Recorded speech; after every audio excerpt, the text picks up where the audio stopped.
주일학교 찬송을 좀 자주 하면 좋겠어요. 우리 아주 발랄하고 우리 마음을 즐겁게 해주는 것 같아요. 현준이 알았죠? 자, 우리 오늘 요한복음 1장 같이 보시도록 하겠습니다. 요한복음 1장 19절부터 34절까지 제가 한 절 읽고 우리 형제자매님들께서 한 절 읽으시면서 교독을 좀 하도록 하겠습니다. 제가 먼저 읽겠습니다. 유대인들이 예루살렘에서 제사장들과 레위인들을 요한에게 보내어 네가 누구냐 물을 때에 요한의 증언이 이러하니라. 요한이 그러며 말하고 죽이지 아니하니 그러며 하는 말이 나를 죽이라 하니라. 또 묻되 그러면 누구냐 네가 엘리야냐 이르되 나는 아니라. 또 묻되 네가 그 선지자냐 대답하되 아니라. 또 나에게 누구냐 그를 보낸 이에게 대답하니라. 너는 내게 대하여 무엇이라 하느냐. 이르되 나는 선지자 이사야의 말과 같이 주의 길을 곧게 하라고 광야에서 외치는 자의 소리로라 하니니라.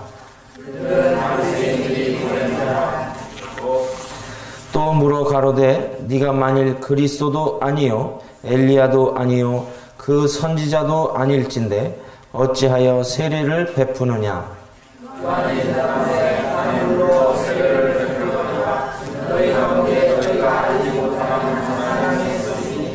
곧 내 뒤에 오시는 그이라. 나는 그의 신발끈을 풀기도 감당하지 못하겠노라 하더라.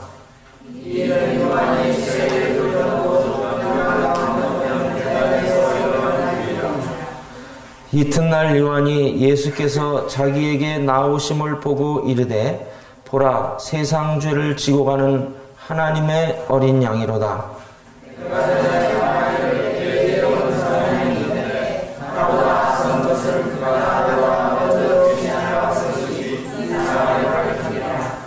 나도 그를 알지 못하였으나 내가 와서 물로 세례를 베푸는 것은 그를 이스라엘에 나타내려 함이라 하니라.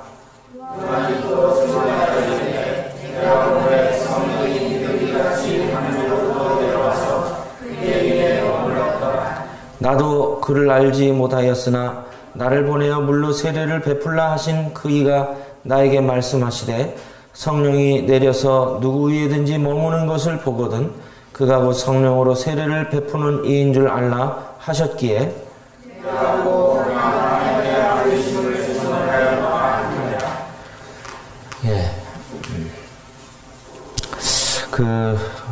지난 며칠 전에 소셜 네트워크라고 하는 영화 아시는지 모르겠어요. 이제 미국 페이스북과 그 최고 경영자인 이 마크 저커버그에 대해서 만든 영화인데 그 각본을 쓴 에런 소킨하고 그 주인공인 아이젠버그라고 하는 사람이 페이스북을 탈퇴해 버렸어요. 그러니까 이제 그 여파로 뭐 하여튼 한 700만 명이 이제 페이스북을 탈퇴를 했는데 그 사람이 이제 그 탈퇴하면서 한 얘기가 있는데 그 얘기를 했어요. 트위터나 페북 이런 것들이 빠른 거는 사실이지만 깊이가 없다. 그러면서 인생은 복잡한 거다. 이렇게 한마디 던졌는데 그 페북과 또 그 창업자에 대한 영화를 만든 사람이 그런 말을 한 내용을 제가 가만히 생각을 하면서 오늘 현대 시대의 특징을 잘 보고 있구나 하는 생각을 해봤습니다. 오늘날 이 시대가 뭔가 빠르게 진행을 하고 또 편리한 이 삶을 영위하고 있습니다만 이 깊이가 없어요. 그 우리 먹는 음식도 그렇잖아요. 우리가 슈퍼에 가면은 고추장이나 된장이나 김치나 이런 것들을 사 먹으면 어때요? 맛이 좋아요? 좋죠. 맛은 좋아요. 맛은 좋은데 우리가 어머님들이 말씀하시는 그 깊은 맛이 없다는 거예요. 된장도 그렇고 간장도 그렇고 고추장도 그렇고 우리가 익히 알고 있잖아요. 그 음식의 그 깊은 맛, 그 깊은 맛을 우리가 느낄 수 있는데 이 현대의 이 모습을 보게 되면 이런 음식부터 해서 우리의 이 삶의 모든 분야가 이 깊은 맛이 없어요. 그리고 더 나아가서 정말 내가 누구인가라고 하는 이 자신의 정체성에 대한 이 깊은 통찰력, 이것이 오늘날 참 부족한 것 같다 하는 생각이 들어요. 여러분은 누구십니까? 제가 질문을 합니다. 여러분 누구십니까? 한번 여러분들이 나는 누구입니다 라는 이 대답을 한번 생각을 해보세요. 여러분은 나는 누구입니까? 라고 할 때 나는 누구다. 나의 정체성, 내가 어떠한 존재라고 하는 사실을 여러분들 한번 생각해 보시기 바랍니다. 그리고 오른쪽 자기 편에서 오른쪽 분이 왼쪽 분한테 당신은 누구십니까? 한번 물어보시고 자기가 그 준비한 대답을 한번 지금 해보시기 바랍니다. 해보세요. 당신은 누구십니까? 이렇게 옆에 분이 물어보시고 그 옆에 분이 대답을 해보세요.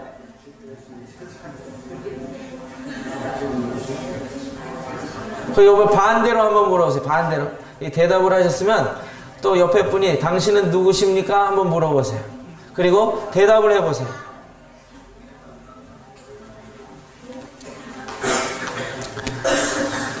다 답변을 하셨습니까? 저희들이 성경 공부를 하신 형제자매들은 아마 기억을 하시고 그렇게 답변하셨을 수도 있어요. 그 지난주 저희들이 그 성경 공부에서 그 목적에 대해서 말씀을 드렸죠. 우리 인생의 목적, 내가 이 땅에 창조된 그 목적에 대해서 말씀을 드렸을 때 우리가 이 세상에 태어난 그 목적, 하나님의 형상을 닮은 자로서 이 땅에 존재한다고 하는 사실, 하나님의 형상을 닮았다고 하는 건 무슨 의미라고요? 하나님의 성품을 그 닮은 자로서의 삶을 살아가는 것입니다. 그런데 우리가 어린 아이들이 게임하는 거 있죠. 당신은 누구십니까? 하면은 뭐라 그래요? 당신은 누구십니까? 그러면은 나는 이철식입니다. 또 나의 직업을 얘기하고 또 나의 사는 곳을 얘기하고 그래요. 그런데 당신은 무슨 직업입니까? 물어볼 때 나는 회계사입니다. 이렇게 얘기할 수 있지만 당신 누구십니까? 저는 이철식입니다 할 때 그 대답이 다 완전한 겁니까? 아니에요. 그건 제 이름이라는 거예요. 그 다음에 회계사입니까? 그러면 그건 내 직업이라는 거예요. 그럼 당신은 누구십니까? 라고 하는 이 질문을 할 때에 나는 정말 누구인가? 라고 하는 이 사실을 누구보다 잘 알아야 할 사람들이 누구냐면 그리스도인입니다. 그리스도인들이야말로 이 해답을 가지고 살아가는 사람이며 그리고 이 해답을 확신하고 살아가는 사람이 되어야 돼요. 그럼에도 불구하고 오늘날 우리들이 이 구원받은 성도들도 우리의 정체성을 때때로 잊어버리고 살고 그리고 우리의 이 삶에 얽매여서 거기에 끌려가는 삶을 사는 이런 모습을 보게 돼요. 우리 형제자매들 지금 당신은 누구십니까? 옆에 분이 물어보셨을 때 여러분들은 뭐라고 대답하셨습니까? 오늘 여기 이 본문은 바로 그것에 대해서 세례 요한과 또 예수님의 이 모습을 통해 너무나 우리에게 정확하게 가르쳐 주십니다. 여러분, 세례 요한의 삶이 행복한 삶입니까? 불행한 삶입니까? 한번 답변해 보세요. 세례 요한은 젊은 나이에 어떻게 보면 요절했습니다. 그 잘못에 대해 지적했다가 그것을 안갚음당한, 그래서 목이 잘려 죽는 이런 세상적으로 볼 때에 그의 삶은 행복한 삶이 아니었어요. 그의 옷은 무슨 옷을 입었어요? 약대 털옷을 입고 음식은 그 야생 꿀을 먹으면서 광야에서 하늘을 이불로 삼고 땅을 요로 삼고 이슬을 맞으면서 그렇게 살았어요. 그는 사실 가문으로 보면은 그렇게 빈약한 가문은 아니었어요.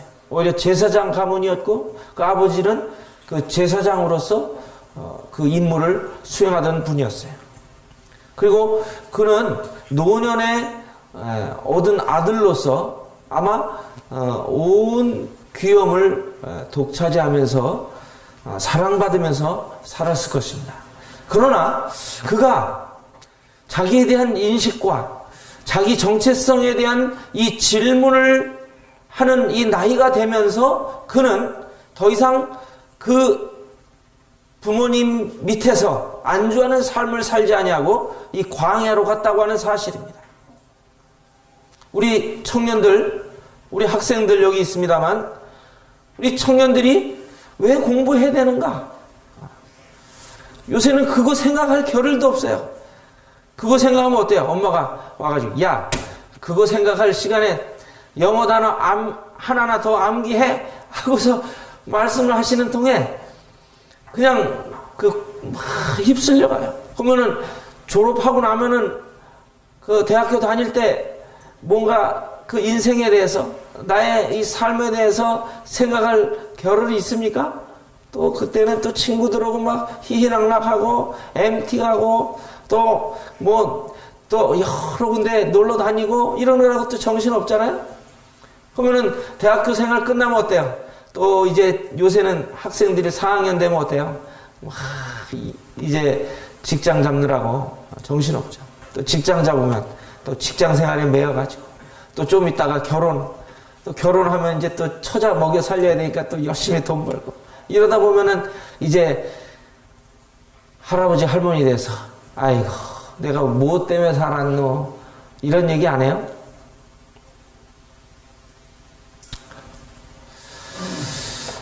오늘 이 주제가 무거운 것 같습니다만 정말 우리 이 삶에 내 자신에 대한 내가 무엇하는 사람인가? 나는 누구인가? 이것을 좀 깊이 생각해 볼 수 있는 시간이 되면 좋겠어요. 그런 점에서 이 요한은 우리에게 참 좋은 그 모습을 보여준다. 그가 비록 세상에서 볼 때는 어떻게 보면 참 어떤 삶을 사는 거예요? 행복한 삶이 아니었어요. 그리고 성공한 삶이 아니었어요. 그러나 하나님 보실 때는 그는 정말 짧았지만 그 하나님께서 그 요한에게 주신 그 사명을 온전히 이룬 그런 사람이었어요. 그래서 예수님은 그 요한의 생애에 대해서 뭐라고 평가하십니까? 여자가 낳은 자 중에 이보다 큰 이가 없다. 참 놀라운 삶을 살았어요. 그가 어떤 삶을 살았나요? 한마디로 요약하면 세례 요한의 삶이 어떤 삶인가요? 예? 네? 크게 좀 얘기해 보세요. 예. 세례 요한의 삶이 어떤 삶이에요? 말씀해 보세요. 우리 읽었잖아요. 예, 주의 길을 준비하는 사람이었어요. 주님의 오심을 준비하는 사람이었어요. 이 세례 요한은 다른 무엇보다도 하나님께서 그를 이 세상에 보내시고 그를 부르셔서 하시게 하고자 했던 그 인생의 목적이 뭐예요? 주님의 길을 예비하는 삶이었어요. 그래서 많은 사람들로 하여금 그 주님 앞에 돌아오게 하기 위해서 주님이 먼저 그를 보내셨고, 왕이 오신다, 왕이 오신다, 이 부르짖음을 그 짤막한 시간 동안 외쳤어요. 그리고 그 헤롯에 의해, 잔악한 헤롯에 의해 목이 잘려 세상에 오실 땐 허무하게 죽었지만 하나님 보실 땐 아름다운 죽음을 맞이한 이런 사람이었어요. 여러분, 인생을 길고 가늘게 살고 싶습니까? 짧고 굵게 살고 싶습니까? 어때요? 이미 오래 사신 분은 이미 이제 살았으니까 더 길게 살아야지, 이렇게 생각하십니까? 어때요? 여러분들은 어때요? 우리 청년 때 보면은, 저도 학생 때, 그 두 번째가 마음에 들더라고요. 짧고 굵게. 근데 지금 이제 이렇게 50이 이제 넘어가니까, 그래, 이왕 산 거 좀 길게라도 더 살자. 이렇게 생각을 해요. 여러분 어떠세요?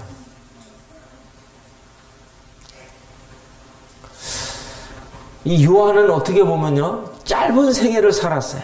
그러나 하나님 보실 때에 하나님이 맡겨주신 그 사명에 대해서 온전하게 그 일을, 임무를 완수한 아주 성공적인 삶을 살았던 것입니다. 여러분, 하나님께서 여러분을 왜 부르셨다고요? 하나님 여러분을 이 땅에 왜 태어나게 하셨다고요? 대답해보세요. 하나님의 형상을 담게 하려. 그리고 베드로전서 1장에도 보면 우리를 신의 성품에 참여한 자들로 우리를 구원하신 거예요. 그러니까 하나님 우리를 구원하신 목적은 그냥 우리 천국 보내기 위해서가 아니라 하나님의 성품에 참여한 자들로 우리를 구원하시고, 그리고 우리를 부르셔서 이제 하나님의 그 형상을 나타내도록, 빛을 비추도록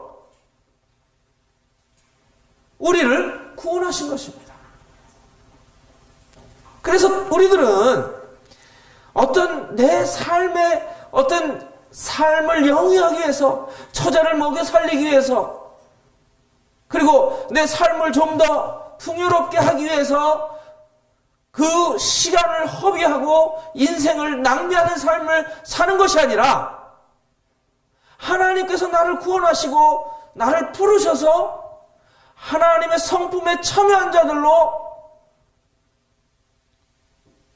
구원하신 것을 깨닫고 그 삶에 합당한 삶을 살아가야 하는 것이 우리 인생이 해야 할 분명한 목표요, 목적이 되어야 되는 것입니다. 여러분, 그리스도의 심판대를 믿으십니까? 그리스도의 심판대는 분명히 있을 것입니다. 구원받은 성도들이 이제 하늘에 올라가서 어린 양의 혼인잔치에 참여하는 가운데 이제 그리스도의 심판대 앞에 모든 성도들이 서서 우리들이 구원받은 후에 삶에 대한 평가를 이제 내리실 것입니다.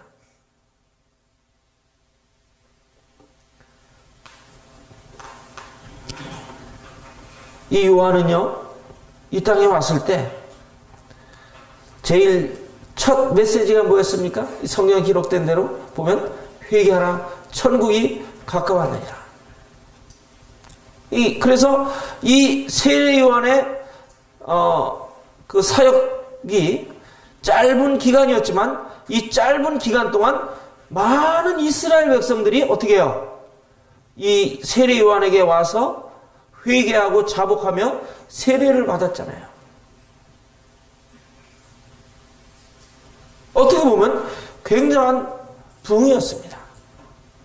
사도 요한이 증거하는 메시지는 그 당시에 그 제사장들 같은 신학적 권위를 가지고 있는 사람들보다 더 권위가 있었고요.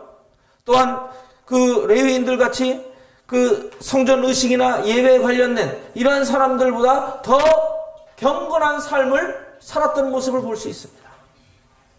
오늘날 말하면 오늘날 기독교계 목사나 신부나 이런 사람들보다 더 권위가 있고 더 경건한 삶을 살아냈던 사람입니다. 그 요한의 메시지를 사람들은 들으면서 어때요? 가슴이 뜨끔뜨끔했어요. 여러분, 하나님 말씀을 들으면서 이런 심령이 되어 있습니까? 오늘 하나님 말씀을 우리가 들어도 하나님 말씀에 대한 반응이 너무나 없어요. 피리를 불어도 춤추지 아니하고 애곡하여도 울지 않는 이러한 시대에 살고 있어요. 너무나 많은 하나님의 말씀을 들어서 그런지 몰라도 하나님 말씀을 듣는 우리들의 반응은 너무나 냉랭하고 무덤덤하고 그 하나님의 말씀 앞에 우리 자신에 대한 성찰과 결단을 내리는 이 각오가 너무나 결여되어 있습니다. 이 세례 요한의 메시지를 듣는 이스라엘 백성들이 어떻게 했습니까? 회개하고 자복하며 세례 요한에게 와서 세례를 받았어요.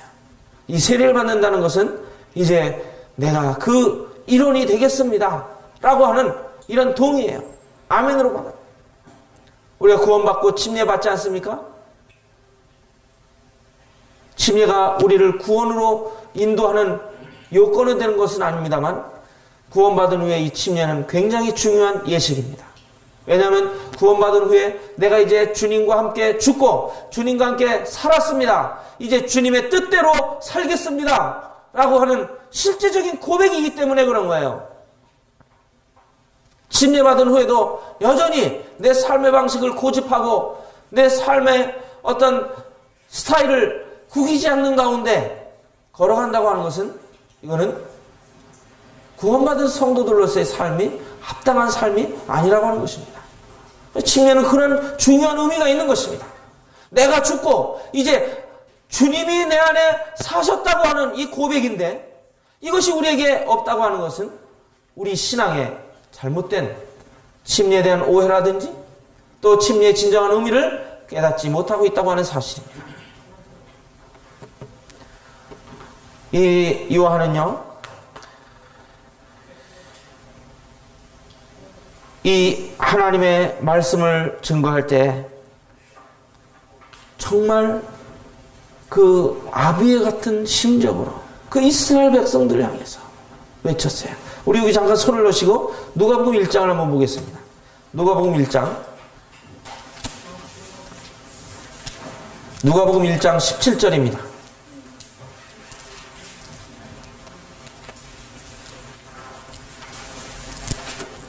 같이 한번 읽도록 하겠습니다. 누가복음 1장 17절. 자, 시작. 그가 또 엘리야의 심령과 능력으로 주 앞에 먼저 와서 아버지의 마음을 자식에게 거스르는 자를 의인의 슬기에 돌아오게 하고 주를 위하여 세운 백성을 준비하리라. 여기 보면 엘리야의 심령과 능력으로 하나님의 말씀을 증거할 것을 이야기하고 있습니다. 그는 구약에 예언된 사람이었습니다. 말라기서는 이렇게 이야기를 하고 있습니다. 우리 피셨으니까 말라기서를 한번 또 보겠습니다. 말라기서 4장.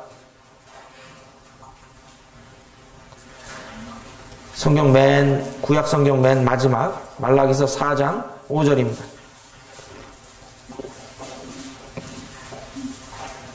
5절 6절 같이 한번 읽어보실까요? 시작.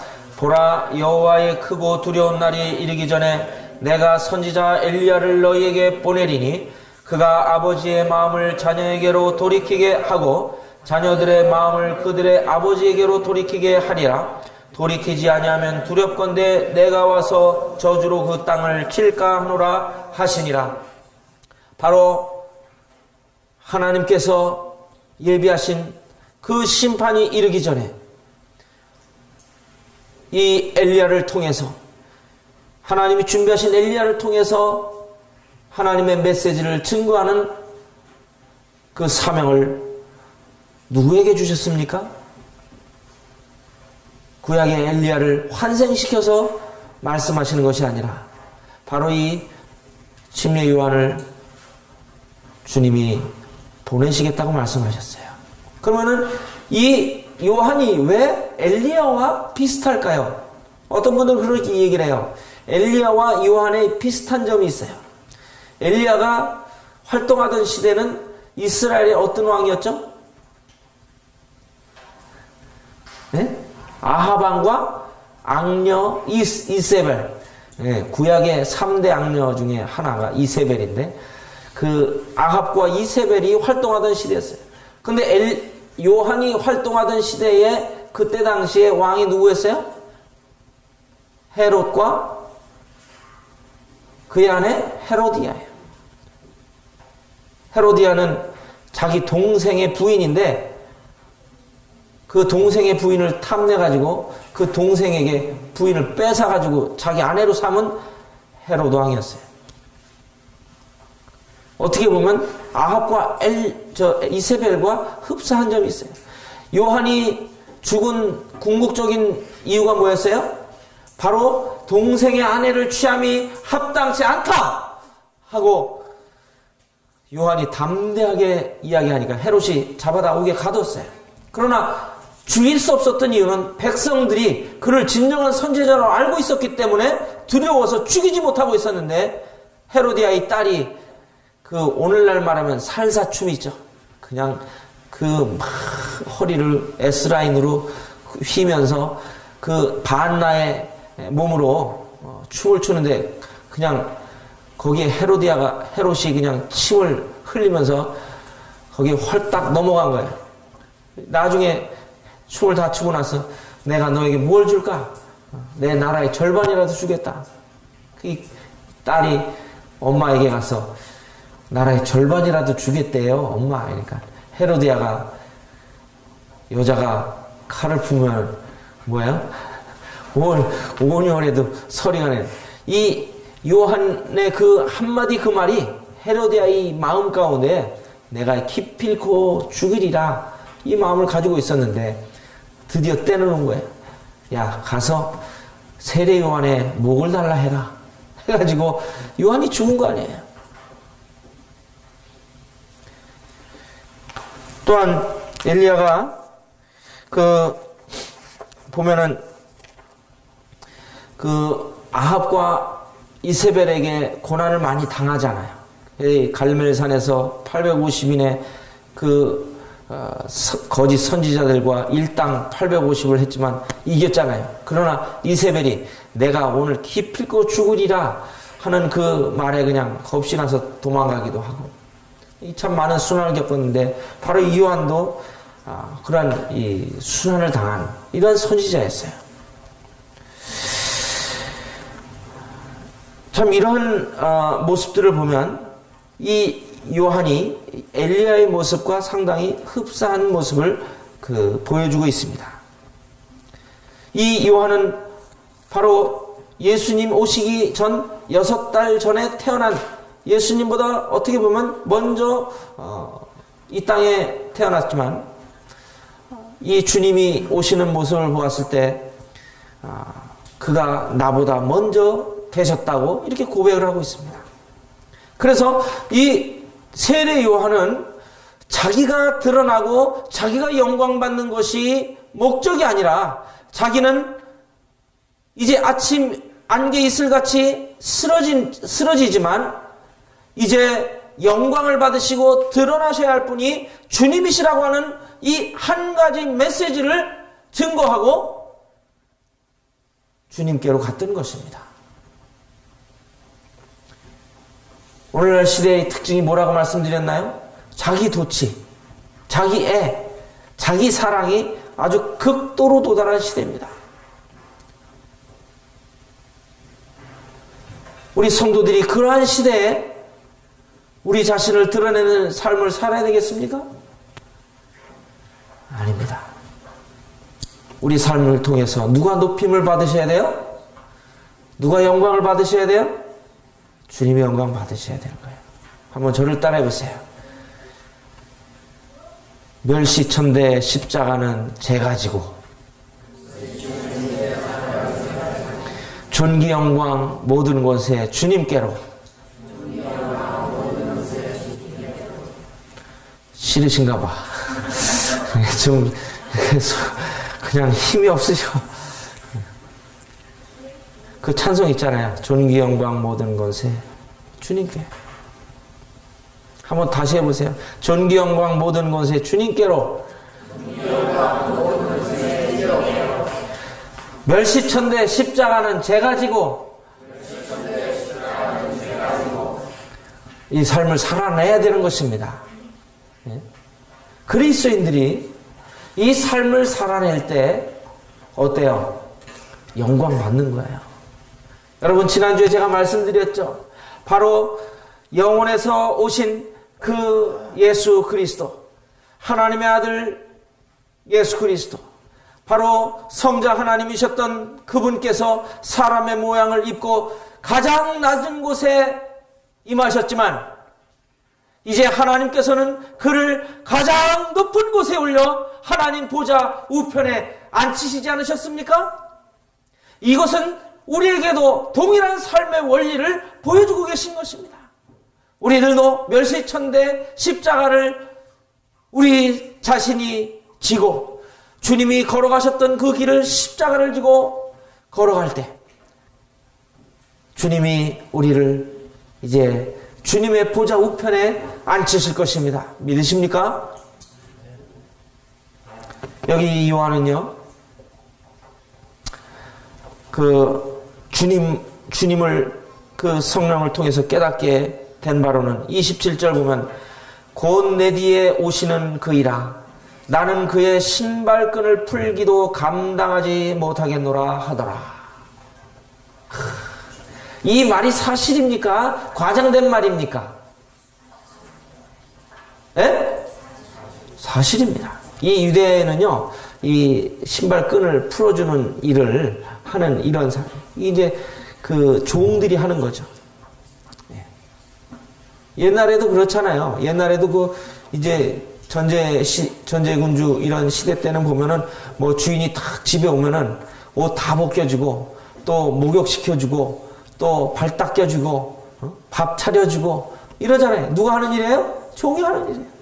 근데 이 세례 요한이 주님의 신들매 풀기, 신발끈 풀기도 감당치 못하겠노라.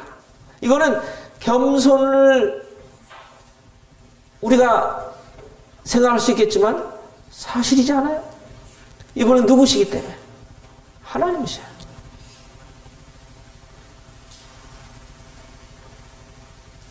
그래서 다윗이 뭐라고 그래요? 내가 하나님 궁전에 뭘로 있는 게 더 낫다고요? 문지기로 있는 게 뭐보다 더 낫다? 이 세상 왕, 이 세상에서 호화호식을 누리며 살아가는 갑부보다 낫다. 이런 고백을 해요. 여러분 그렇습니까? 하나님 나라의 문지기로 있는 것. 우리들이 주님의 몸된 교회 안에서 우리들이 교회 생활 또 신앙 생활 할 때 하찮은 일을 하찮게 여기지 않습니까? 주님의 몸된 교회 안에 우리들이 어떠한 일을 하든 그것이 주님의 교회라고 하는 이 인식을 갖고 있을 때에 우리들이 하는 일은 더 이상 하찮은 일이 아니라 굉장한 일인 것입니다. 여기에 장관이 와도요, 구원받은 지 천연병이라면 그 위치예요. 우리들이 여기 의자를 닦고 바닥을 청소하고 또 화장실을 청소하고 이러한 일들이요, 세상에서는 어떤 사람들이 하는 겁니까? 예? 세상에서는 어떤 사람들이 하는 거예요? 어떻게 보면 이제 직장 그만두고 할 일이 그거밖에 없어서 제일 낮은 직급에서 일하는 거 아니에요? 그러나 주님의 몸된 교회 안에서 하나님 나라에서 그 일을 한다면 세상에서 대통령을 하고 장관을 하는 것보다 낫다는 거예요? 낫지 않다는 거예요? 낫다는 겁니다. 왜 그렇습니까? 그것은 우리가 하나님을 섬기는 일이기 때문에 그런 것입니다. 이 요한은 예수님이 이렇게 자기에게 오시는 것을 보고서 그런 고백을 하는 거예요. 우리들도 주님 앞에 그런 고백이 마땅하다고 저는 믿습니다. 이 세례 요한은 바로 영원에서 오신 그 세상의 구주이신 그 그리스도를 소개하고 그분에 대해서 증거하는 일에 그 삶을 온전히 드린 사람입니다. 그 삶은 짧은 생애를 살았지만 또 세상에서 어떻게 보면 비참한 죽음을 맞았지만 하나님 보실 때 그는 가장 값진 생애, 가장 행복한 생애, 가장 성공한 삶을 살았던 사람 중에 한 사람입니다. 그래서 예수님은 그를 말씀하실 때 여자가 낳은 자 중에 이보다 큰 이가 없다, 이러한 평가를 내리셨습니다. 그 평가를 내리신 분은 누구십니까? 이 요한이 예수님을 향해 고백한 대로 보라, 세상 죄를 지고 가는 하나님의 어린 양이로다. 바로 세상 죄를 지고 가시기 위해서 오신, 사람의 모양을 입고 오신 성자 하나님이셨습니다. 요한이요, 여기 보면 하나님의 어린 양이라고 하는 이 표현을 쓰는데, 여기 이 성경에 보면은 어린 양이라고 하는 표현이 한 서너 군데 나오고 있습니다. 여기 1장 29절 30절에 나오죠. 또 8장 32절에도 보면 그 하나님의 어린 양이 나와요. 또 베드로전서 1장 19절에도 나오는데 베드로전서 1장을 한번 보겠습니다. 베드로가 바로 예수 그리스도에 대해서 이렇게 이야기를 하고 있습니다. 베드로전서 1장 18절,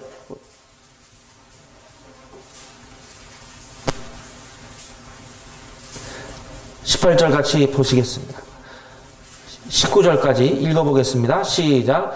너희가 알거니와 너희 조상이 물려준 헛된 행실에서 대속함을 받은 것은 은이나 금같이 없어질 것으로 된 것이 아니요 오직 흠없고 점없는 어린 양 같은 그리스도의 보배로운 피로 된 것이니라. 여기 보면 오직 흠없고 점없는 어린 양 같은 그리스도의 보배로운 피로 됐다는 것입니다.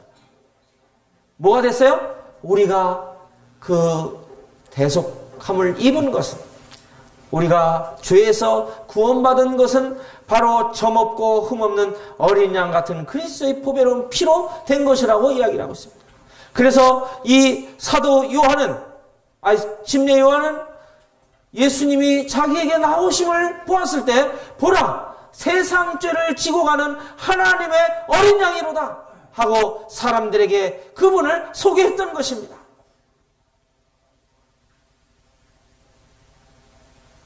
그분은 바로 우리 하찮은 인생들을 부르시고 택하셔서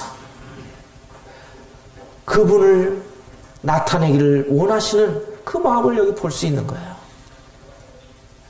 바로 이 요한을 통해서 증거를 받으신 그분이 누구십니까? 결코 그분은 하찮은 분이 아니셨습니다. 우리들은 사람을 외모로 보지만 하나님은 사람의 중심을 보신다고 말씀하셨잖아요. 사람들은 요한이나 예수님을 볼 때 돈도 없고 명예도 없고 가진 것이라고는 아무것도 없는 이런 초췌한 모습의 한 사람으로 보았기 때문에 요한이나 주님의 진정한 가치를 볼 수 없었던 거예요. 그러나 우리 주님 어떤 분이십니까? 이사야 53장에 흠모할 만한 것이 아무것도 없는 자같이 보이셨지만 그분은 사실 실상은 우리의 이 죄를 담당하시기 위해서 오신 바로 구세주이시요 우리 주인이시라고 하는 사실을 말씀해 주시고 있습니다. 그래서 베드로전서 1장 19절은요 사실 이사야 53장에 말씀하신 대로 그가 곤욕을 당하여 괴로울 때도 입을 열지 아니하였고 또한 마치 도수장으로 끌려가는 어린 양 그 앞에 털 깎는 자 앞에 잠잠한 어린 양같이 그 입을 열지 아니한 이러한 주님으로 묘사되고 있는데 바로 그러한 주님인 것을 여기 소개하고 있는 것입니다. 하나님의 어린 양 그리스도 2000년 전에 오신 그 그리스도는 하나님의 어린 양으로서 우리의 죄를 대속하기 위한 대속제물로 오셨습니다만 바로 이 사도 요한은 동일하게 요한계시록에 예수님을 비유적인 표현으로 하나님의 어린 양으로 또 이야기를 하고 있습니다. 그런데 그 어린 양은 이제 죄를 대속하기 위한 어린 양의 이런 모습이 아니라 영광 가운데 계시며 승리하셨으며 죄와 사망의 권세를 깨뜨리신 그분으로 소개하고 있는 것입니다. 유명한 화가가 그린 그 어린 양 그 화가가 있죠. 어린 양 그 그림이 있어요. 그 어린 양이 그 십자가 위에 서 있으면서 모든 사람들이 그 어린 양을 향해 경배하는 그 유명한 그림이 있습니다. 이제 그 그림대로 우리 주님께서 실제로 모든 열방과 모든 민족들의 찬양과 영광을 받으실 것입니다. 2000년 전에 오신 예수 그리스도는 세상 죄를 지고 가시기 위해서 오신 하나님의 어린 양이셨지만 바로 이제 오실 예수 그리스도는 우리의 죄를 대속하시러 오시는 분이 아니라 죄와 상관없이 자기를 바라는 자들을 위하여 두 번째 나타나실 영광의 왕이요 만주의 주요 승리의 왕으로 오실 것입니다. 우리가 주님이 오시는 그날까지 하나님께서는 우리를 또한 부르셨습니다. 세례 요한을 부르셨듯이 우리를 부르셔서 이 화목하게 하는 직책을 주셨고 화목하게 하는 말씀을 주셨습니다. 우리 고린도후서 5장을 한번 보시겠습니다. 고린도후서 5장 17절부터 19절까지입니다.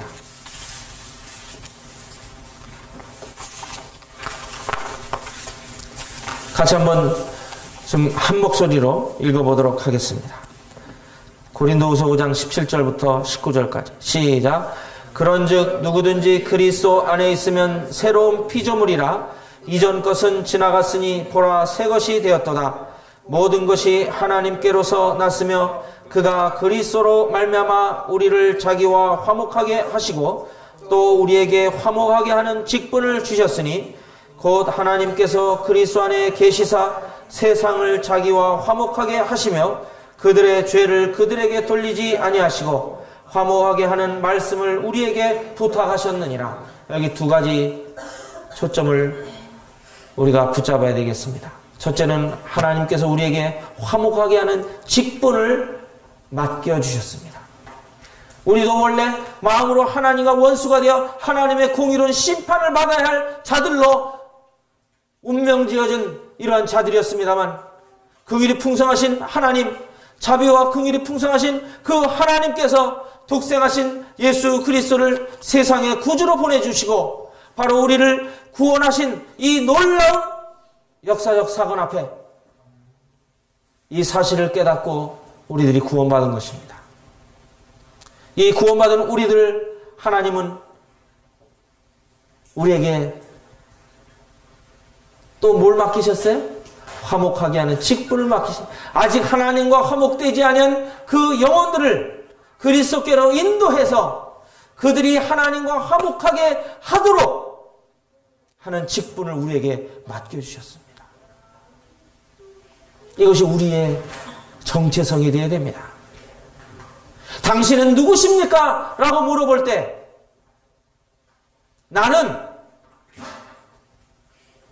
하나님이 이 세상에 하나님의 대사로 보낸 사람입니다.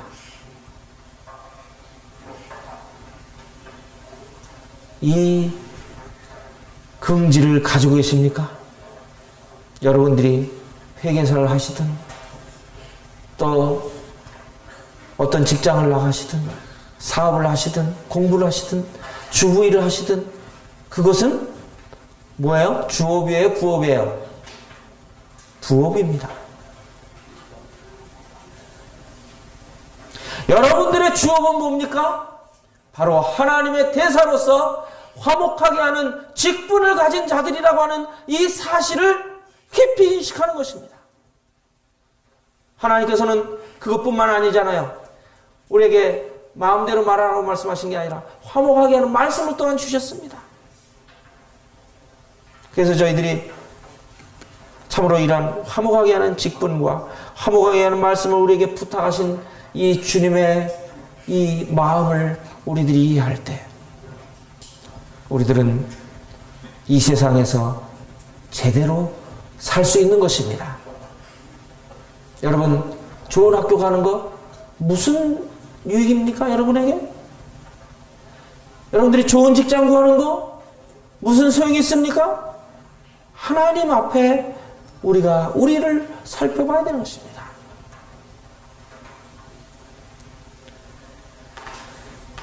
하나님은 우리에게 여기 보면 19절 참 저는요 이 말씀 보면서 마음이 찡해요. 우리에게 부탁하셨대요. 부탁하셨대요. 근데 이 부탁은요 철이 들어야 알아요. 우리 아이들이 엄마 아빠가 뭐 해라 그러면은 잘 들어요 안 들어요? 잘 안 듣죠? 뭐가 안 들어서 그런 거예요? 철이 안 들어서. 응? 그러니까 야 밥 좀 먹어라. 밥 먹어야 건강하니까. 야 공부 좀 해라. 공부해야 그 삶에 어떻게 보면 좀 인생을 잘 살 수 있으니까. 성경 좀 읽어라. 성경 읽어야 주님 믿고 주님 의지하고 살아가니까. 근데 어때요? 안 해요. 안 해요. 근데 언제 해요? 철이 들 때. 자기가 뭔지 알 때. 여기 보니까 그리스도의 사랑이 우리를 강건하시는도다 그랬어요.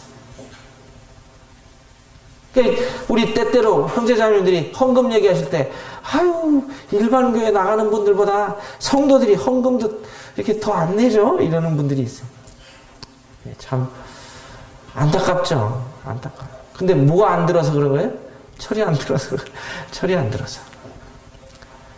구원받았으면 정말 은혜다운 은혜를 알았으면 11조가 아니라 10분의 10이 다 하나님 거고 내 인생이 하나님 건지를 깨달아야 되는데 아직도 여전히 내 거로 생각하는 거예요.